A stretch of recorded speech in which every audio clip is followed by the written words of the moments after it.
You know what's funny about marriage? People think they know the whole story just from hearing one side. Like when someone tells you their husband filed for divorce after 16 years, you automatically assume he's going through some midlife crisis or found someone younger. But sometimes, and I'm just being honest here, sometimes the guy actually has his reasons that go way deeper than anyone wants to admit. I'm Veronica. I'm 38, and my husband Ted just served me divorce papers 3 weeks ago. Not because of anything recent, mind you. This goes back to when we were basically kids ourselves, 24 years old, and thought we had forever to figure our shit out. The thing is, Ted remembers everything. Every conversation, every promise, every single detail from 16 years ago like it happened yesterday. Most people would call that romantic, but trust me, it's not always a blessing when someone has a memory like a steel trap. We got married way too young, I'll give you that. Both of us came from homes that were complete disasters. Ted's dad left when he was 2, and my parents were the kind of people who screamed at each other every night after dinner and then acted like nothing happened the next morning. The difference was, Ted decided he was going to break the cycle or whatever. Me, I figured we'd just figure it out as we went along, like most people do. Ted was always dragging us to counseling sessions and support groups. He'd read these self-help books and want to discuss them over dinner, like we were in some kind of book club. I went along with it because that's what you do when you love someone, right? But honestly, I was just nodding and smiling while thinking about other things. All that therapy talk felt so heavy and serious when we were supposed to be newlyweds having fun. By our 4th year, I was getting restless. All my friends were buying houses, having babies, posting these perfect family pictures online. Meanwhile, Ted and I were still in our tiny apartment because he said we needed to be emotionally ready before taking big steps.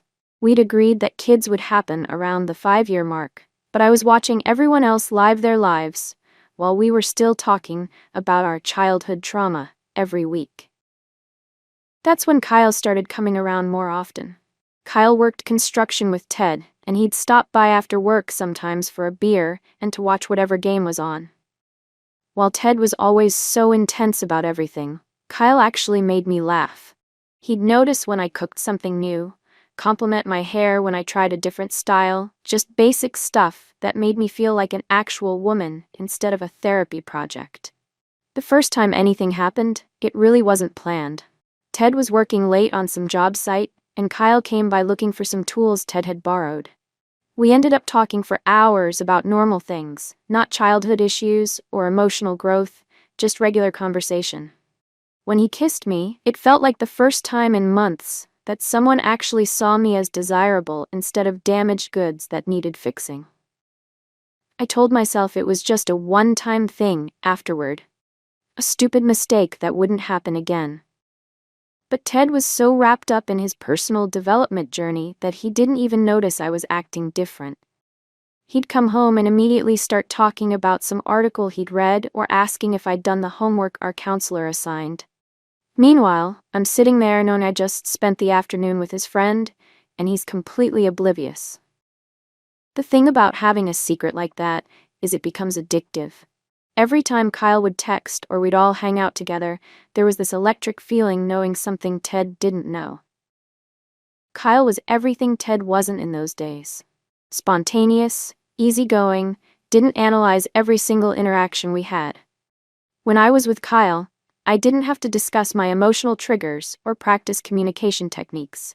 We just enjoyed each other's company. But Kyle wasn't looking for anything serious, which became obvious pretty quickly. He had other women he was seeing, and honestly, I think the fact that I was married made it more exciting for him rather than more complicated. So when he started pulling back, becoming less available, I panicked.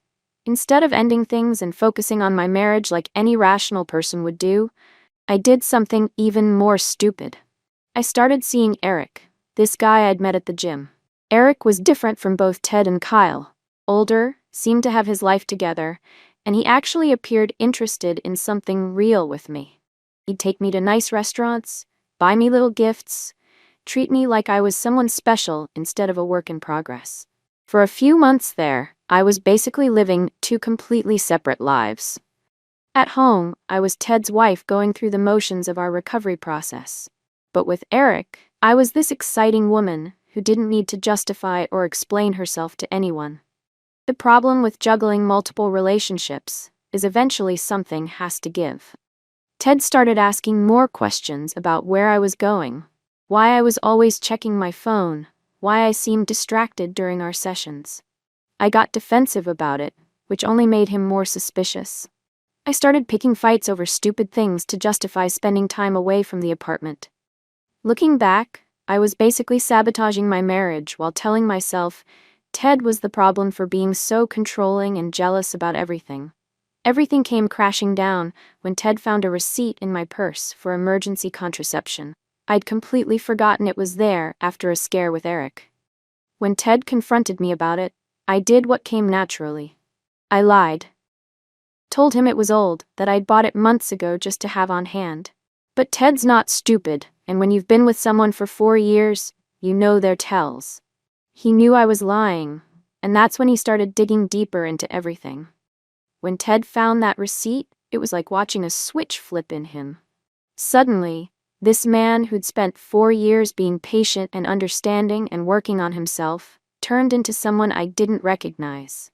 He went through my phone while I was sleeping, checked my email accounts, even called Kyle directly to ask if anything had happened between us.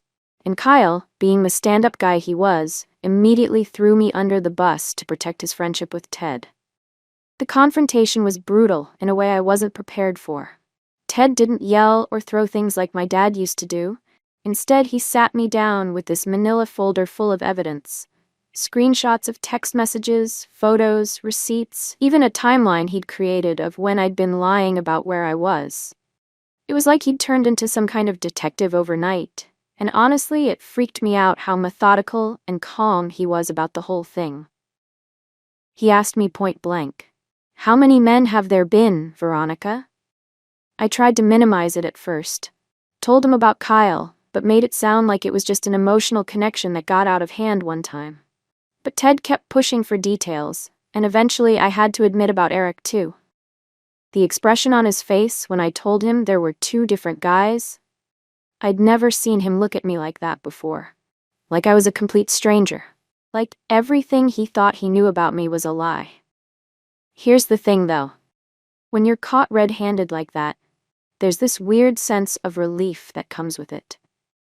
All that energy I'd been putting into keeping stories straight and covering my tracks could finally go somewhere else. But instead of feeling grateful that Ted was willing to work through it with me, I found myself getting angry. He wanted to know every single detail, every conversation, every time I'd been with someone else. It felt invasive and humiliating, like he was punishing me for being honest. We started going to couples counseling, but I hated every minute of those sessions. The therapist kept talking about rebuilding trust and taking accountability for your actions, but all I could think about was how I'd already said I was sorry. How many different ways was I supposed to apologize for the same mistakes? Ted, meanwhile, was throwing himself into the healing process like it was his full-time job. Reading books about infidelity, joining online support groups for betrayed spouses, tracking my whereabouts like I was some kind of criminal on parole. The worst part was how everyone in our lives treated me after they found out what had happened. Ted's family, who'd always been warm and welcoming to me, suddenly became cold and formal whenever I was around. My own friends started making comments about how lucky I was that Ted was giving me another chance instead of just divorcing me immediately.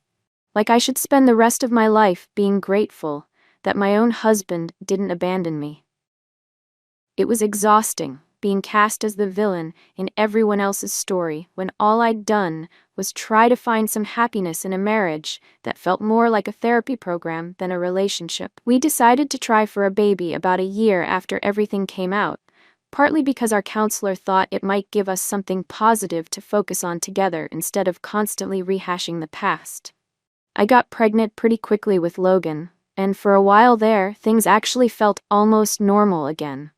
Ted was excited about becoming a father, and pregnancy gave me a good excuse for why I was moody or distant sometimes. It was easier to blame hormones than admit I still felt trapped in this dynamic we'd created. Logan was born healthy and perfect, and Ted turned out to be one of those annoyingly devoted fathers from day one. He did night feedings without complaining, changed diapers like he'd been doing it his whole life, read parenting books like they contained the secrets of the universe. I loved Logan, obviously, but Ted's intensity about being the perfect dad made me feel like I was constantly being measured against some impossible standard that I'd never be able to meet. He'd make these comments about wanting to break cycles and give Logan the stable childhood we never had, which sounded great in theory but felt like a constant reminder of my failures as a person. When Logan was fussy, Ted would swoop in like I was doing something wrong. When I wanted to go out with friends for a few hours, he'd ask a million questions about where and with who and when I'd be back. When I got a job and had to work late sometimes, he'd show up unannounced claiming he was bringing me dinner, but really just checking up on me. For the next 12 years, we just existed in this weird limbo. Ted never really forgave me for what happened, but he never brought it up directly either. Instead, it was always there under the surface of everything we did. He'd make little comments about trust and loyalty that seemed innocent enough to anyone listening, but I knew they were really about what I'd done when we were 24. Every conversation felt like a test I might fail if I said the wrong thing. The physical part of our marriage got weird too. Like really intense and almost desperate, but not in a good way. It felt like Ted was trying to reclaim something or prove something every single time. Sometimes I'd catch him watching me with this look on his face, like he was searching for signs that I was thinking about someone else. It was like being married to a detective who happened to share your bed every night. I threw myself into being Logan's mom because that was the one area where I felt like I couldn't be criticized or second-guessed. Logan was this bright, funny kid who adored both of us, and I was determined to be the kind of mother I'd never had growing up. But even that became a source of tension, because Ted was always worried I'd somehow mess up Logan the way I'd messed up our marriage. Like my moral failures were contagious, or something that might rub off on our son. By the time Logan turned 10, I started fantasizing about what my life would be like if I'd never gotten caught with Kyle and Eric. Not because I wanted to cheat again. I didn't. But because I was tired of living under this cloud of perpetual judgment and surveillance. Ted had turned into this hyper-vigilant version of himself, and I felt like I was married to a prison guard instead of a partner. Every conversation, every interaction felt loaded with the potential for conflict. Everything finally exploded last year, when Logan started asking questions about why Daddy seemed sad all the time. Ted had been getting more withdrawn over the months, working longer hours, barely talking to me, unless it was about logistics or Logan's schedule. When I tried to bring it up during one of our rare quiet moments together, he'd just say he was processing some things or working through stuff. More therapy speak that made me want to scream after all these years. I finally confronted him on our anniversary. We were supposed to go out to dinner at this place we used to love, but Ted seemed like he was just going through the motions, like it was an obligation instead of something he wanted to do. When I asked him directly if he even wanted to be married to me anymore, he just stared at me for what felt like forever. Then, he said something that still makes my blood boil when I think about it. I've been asking myself that same question every day for 12 years. That's when everything came pouring out. He told me he'd never actually forgiven me for Kyle and Eric, that he'd been pretending for Logan's sake this entire time. That every single day of our marriage, since the affairs, had felt like he was living with a stranger wearing his wife's face. He said he'd tried everything. Individual therapy, medication, even some kind of spiritual counseling, but he couldn't get past what I'd done to us. And the worst part? He said he was tired of feeling like the bad guy for not being able to just move on, like everyone kept telling him he should. I completely lost it.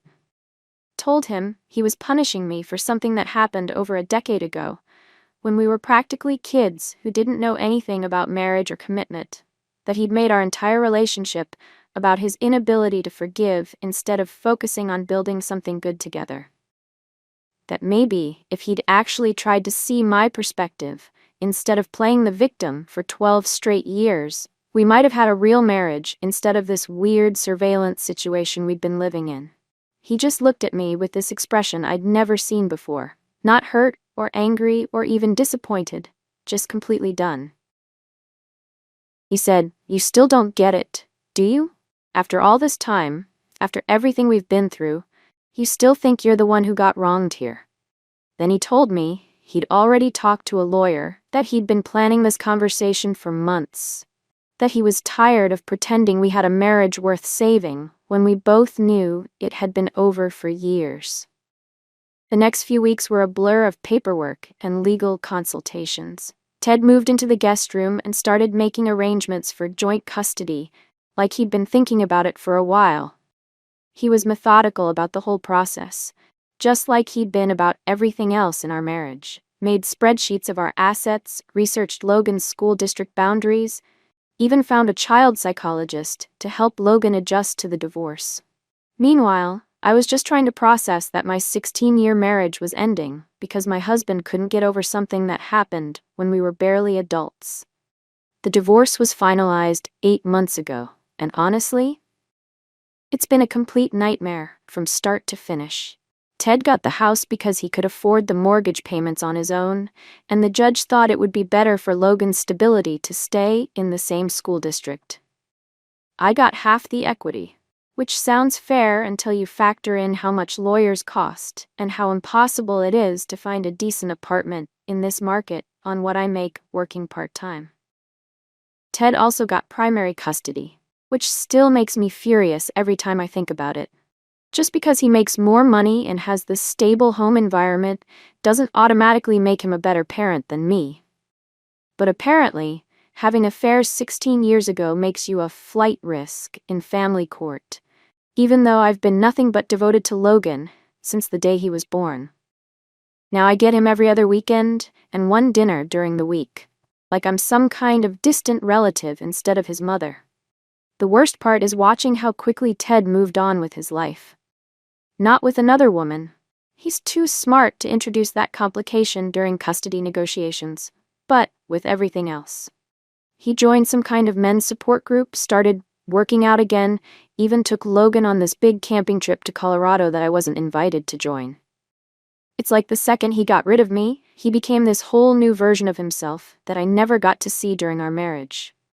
Meanwhile, I'm stuck in this tiny studio apartment, trying to figure out how to rebuild my entire existence at 38 years old. Logan's adjusting to the new arrangement better than I expected, which is simultaneously good news and incredibly painful to watch. He seems happier when he's with Ted, which I try not to take personally, but it's hard not to notice the difference. Ted's always been the fun parent because he didn't have to handle most of the discipline and daily grind. Now he gets to be the primary parent and the hero who saved Logan from our dysfunctional household. Everyone acts like this whole situation is some kind of cosmic justice, like Ted finally standing up for himself after all these years of being the long-suffering husband. His family barely acknowledges my existence now when they pick up Logan, and even my own friends seem to think I had this coming. They're all very polite about it, never saying anything directly, but I can see the judgment in their eyes. Like I'm finally getting what I deserved for those few months of poor choices I made when I was 24 years old. But here's what really gets me about this whole thing. Ted acts like he's completely innocent in how our marriage fell apart. Like his inability to forgive, his constant surveillance, his emotional withdrawal for over a decade, had absolutely nothing to do with why we couldn't make it work.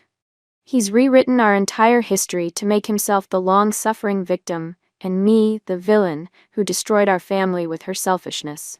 And everyone just goes along with that narrative because cheating is easy to understand and emotional neglect is invisible. So here I am, alone in an apartment that's barely bigger than Logan's bedroom used to be, working a job that barely covers my basic expenses, seeing my son every other weekend, like he's some kind of reward I have to earn through good behavior.